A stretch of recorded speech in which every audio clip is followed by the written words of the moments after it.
I'm nearly to them. Don't worry. Yeah. Now, I do, however, just before I do get to that, there are a couple of really distinguished men who gained positions as a result of building the military aspect or the naval aspect of this town. And I just want to mention two of them because I think they're rather interesting people. The first one is Sir John Moore. Does Sir John Moore ring a bell? The Burial of Sir John Moore. When I was in grade 8, we had to memorize the poem, The Burial of Sir John Moore, the hero of Corunna in the Peninsular Wars against Napoleon. And he engineered the victory of the battle, but was killed in the midst of it. But Sir John Moore, before that, had been in the Penobscot War, and he had been stationed here in Halifax. He got familiar with Halifax. And he had been in Corsica, and he became familiar with the way they protected themselves and why it was so hard to beat them down. And why it was is because they had a series of round fortresses they built, quite high, which would take cannon shot and they'd bounce off. And ultimately, he adopts this idea when he becomes more important in the British Army, and that's the roots of the Martello Tower.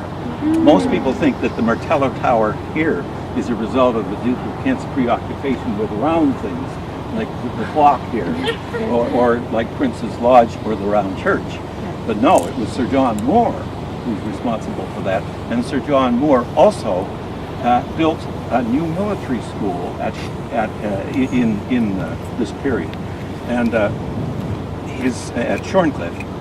Does that ring a bell? Any of you from the Army? Shorncliffe is where my father trained when he got to Britain in the First World War, and so did every Canadian soldier. He went to Shorncliffe. And that was a tribute to its first leader, Sir John Moore. And he introduced a whole new education system for the armies of Britain, based on his experience in North America about guerrilla warfare and things like that. So he's an extraordinarily interesting man. And I just passed this morning just for fun because I always like to do it. Walk along Hollis Street sometime and just take a look along the wall. And when you get up almost to George, look at that plaque. And there is a plaque in memory of Sir John Moore. Because when I was a kid, that big building wasn't there. My father was a wholesale grocer, and he had his building was right where the cable wharf was today, where Murphy's is. And on Saturday morning, I would be sent up to his chartered accountant to take the week's accounts. And when I climbed up to the third floor, I got in this lovely gabled room with a roaring coal fire, and we talked because these had been the dates that John Moore had lived when he was stationed in this very citadel. So Sir John Moore is one of the people that you can associate with the romance of this area. The other man was... What time did John Moore live here? 1820? He was, no, not that late. Oh yeah, in the 18th century. Yeah. And the other person who is important is linked with the Naval Dockyard. He laid it out. He designed it, and he supervised its original building, and it was opened in 1758, the Naval Dockyard here. And it's the first naval dockyard built by the Royal Navy in the entire North American continent. You would have thought that Boston and all kinds of others would have it, but Halifax had the first naval dockyard. And it was the largest naval dockyard. And ultimately, of course, when Halifax Shipyards is formed in 1918, the whole thing is added to it, so to speak. I mean, they're separate. One's a private company and the other, but they work together.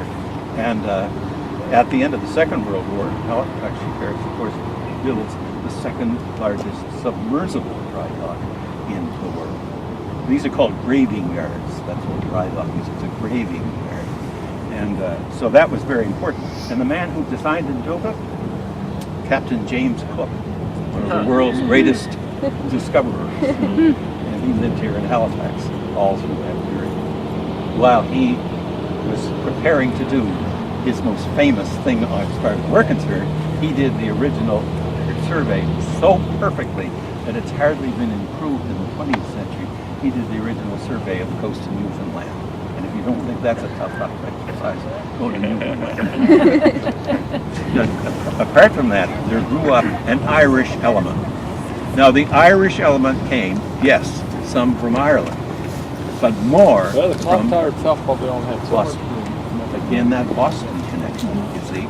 And most from Newfoundland, where they were so exploited by the fisheries lords, the fishocracy of St. John's, that they in poverty fled from there and came to Halifax and lived in poverty here until the church took over.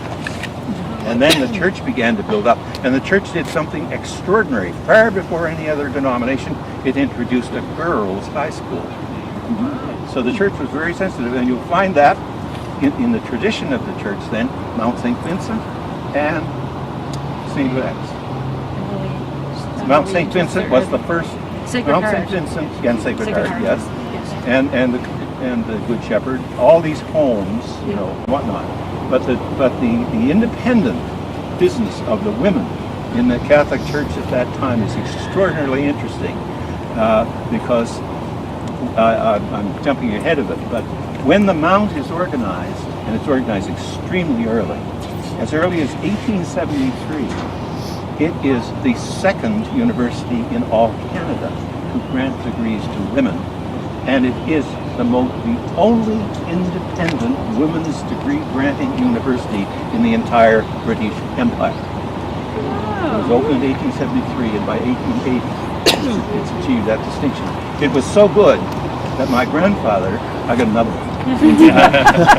My grandfather in Dartmouth, who was the leading elder of St. James Church, the Presbyterian Church, when he wanted my mother to get a good education, and he was also the head of Sunday school, he sent her to the Mount because he said, I want her to get the best. A lot of people, Presbyterians, criticized that decision, but he had no doubt whatever that was where you should go, was to the Mount. So what I'm saying is, when the Catholics come, they take on a quick dignity because of the two bishops, the two Burkes, the early Burke at the beginning of the 19th century, and the later Burke, 20 or 30 years later.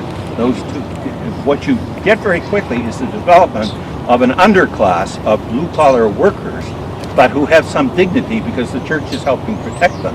And you get an upper class in which they use exactly the same term as Catholics do in Boston, because there's all kinds of coming and going.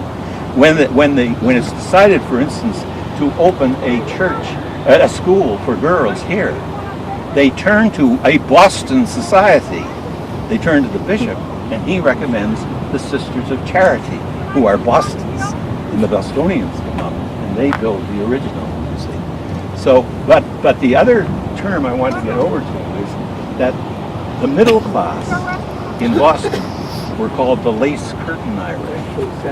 And what you soon developed in the south end of Halifax is the development of the south of the lace curtain Irish there. No coincidence that Angus L. MacDonald was the member for South Halifax. No coincidence that St. Mary's University is built in the south end of Halifax. That's where your middle class were.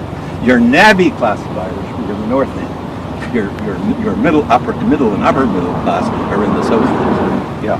Now, a change of perspective. In 1750, more settlers came. Some of them were from British and Yankees who had been occupying Louisburg.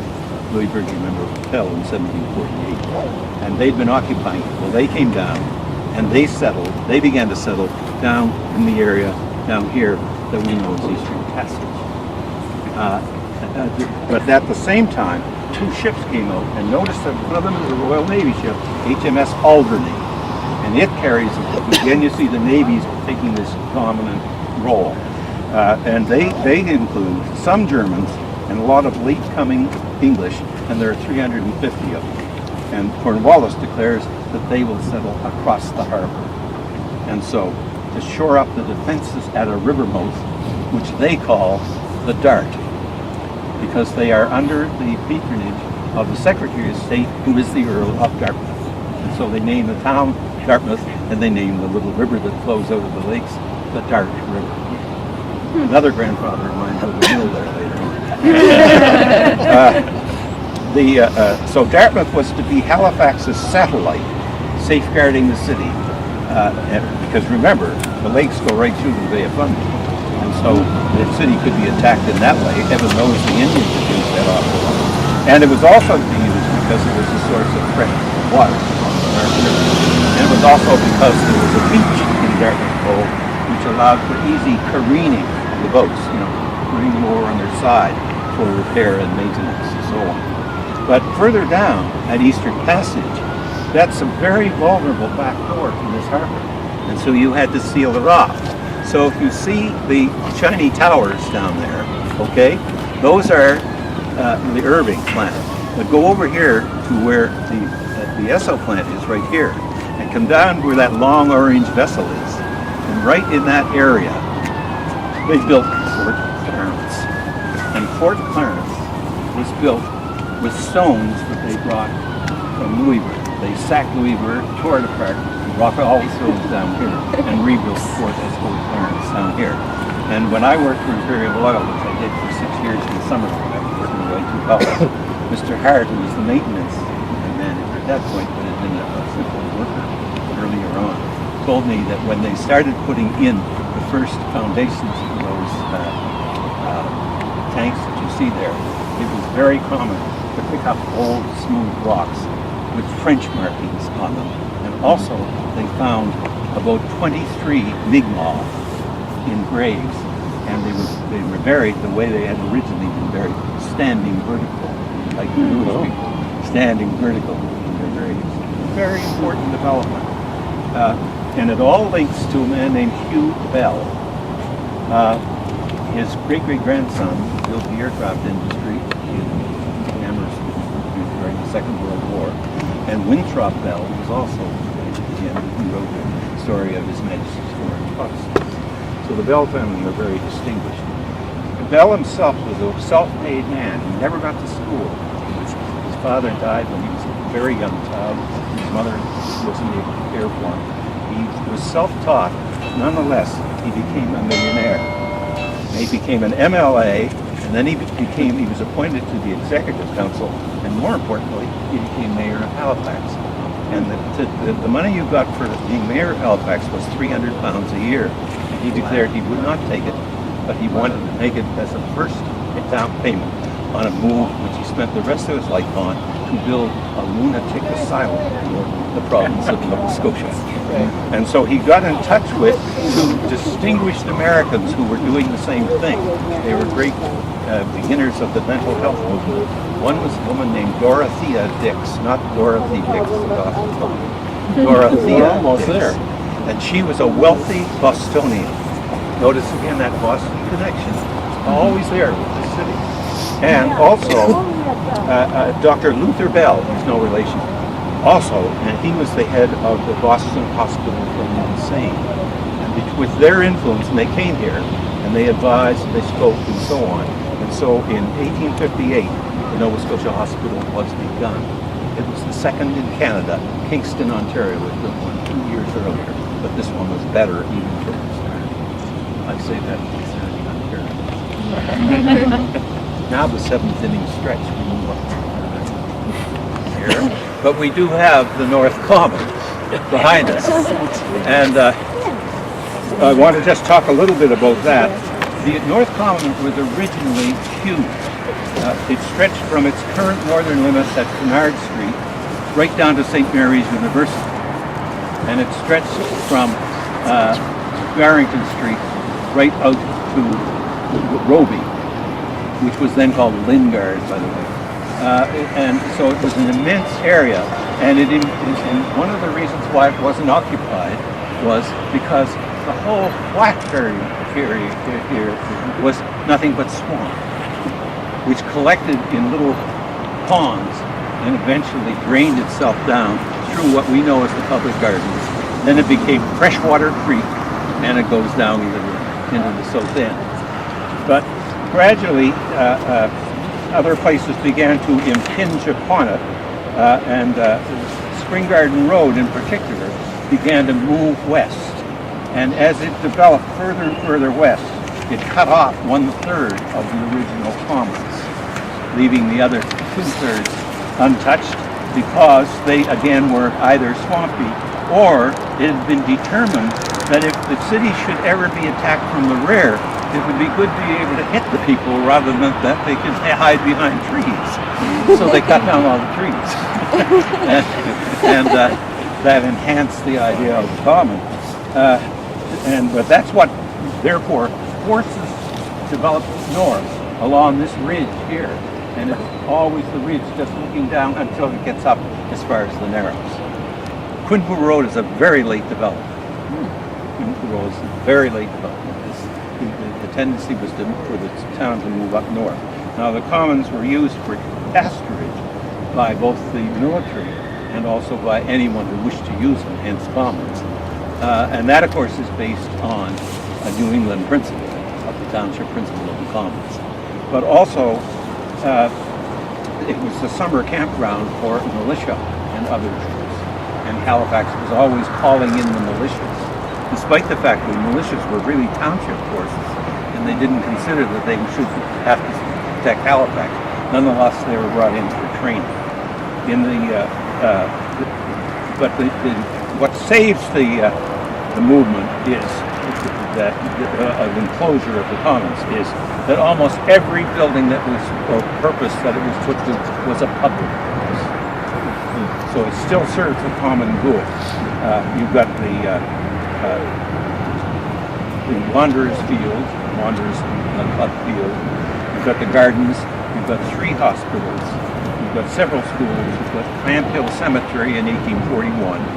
And the Vets Hospital, all eating into the original commons. But as I say, they serve a public purpose, and there's no question that they've been extravagantly large for such a small peninsula to begin with. So it's a matter of trying to make the most economical use of the land. Now the North End industry here, as I said earlier, tends to be blue collar and Irish. Right along there, over where the swimming pool is and so on, when I was a kid, there were all kinds of 3-story buildings. These were the barracks for the Imperial garrison. They were all Imperial troops. Of course, in 1908, Canadian troops occupied this Citadel, but until then, they were all Imperial troops. And so we had row housing here, which was all owned by London, even though it was on Canadian soil. Further north was there was ship repair, obviously, and then the naval dockyard, and then there was a cotton factory, a sugar refinery, and further on and up the hill, a slaughterhouse. Those were the principal industries, and then above it all was a gloomy great building called Rockhead, which was the civic prison, Rockhead Prison. And I'm sorry to say, my grandfather was the governor. and so I know a lot of stories which I won't bother to tell you about. But in any case, my grandfather was also the head of the temperance movement of Nova Scotia. And since almost everybody who ended up in the city in any province ended up in Rockhead, he had a captive audience for his position on temperance. And beyond that, of course, is Africa. And a refuge for blacks from the 18th century, and especially after the War of 1812. On average, it would have about 80 families, about 400 people living there. But that would rise and fall. It would depend on the labor market and so on. They formed a town of their own in the 1840s. They formally established a town. And this was their bid to escape from the poverty and the racism of Halifax, which was so great. But also in 1858, it was right above Africville was established the depository for the night soil of Halifax. And if you don't know what night soil is, look it up in the dictionary. And also there was an open city dump until the 1960s, and 2 infectious diseases hospitals, and a tuberculosis hospital, and a slaughterhouse. So it's not a part of the city's record that we have any reason to be proud of. The newly established park there cannot hide our shame, but it is part of the North End story. And then finally on the darkness side, where, okay, up beyond like you can't see. But beyond the second bridge, in Tufts Cove, people are aware of where Tufts Cove is on the road from Dartmouth to Bedford. And that, by the way, is named after the prominent family who owned it, who were major people from the city of Boston. And Tufts Cove was the prominent Boston family who harbored willingly and interestingly a group of Mi'kmaq who still lived there until the 1960s. They were disturbed by the first explosion in 1917. They were not displaced.